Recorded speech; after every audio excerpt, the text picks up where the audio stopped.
initial idea came from my wife, you know, and for years I negated the whole thing about doing a recording about my father, because I always thought that he abandoned me, and what would be the main reason emotionally for me to dedicate an album to someone who made me feel abandoned, you know? And I negated it.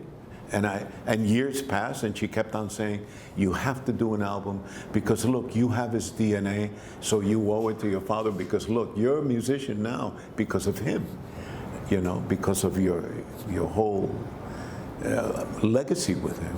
And I thought about it, and I said, you know, that might be a great idea. So it was then when I really started listening to how he sang and what he did, and I said, wow, this guy was a great singer, and he also dressed great, and he looked great. You know, I wonder what the story is behind all of that glamour, you know.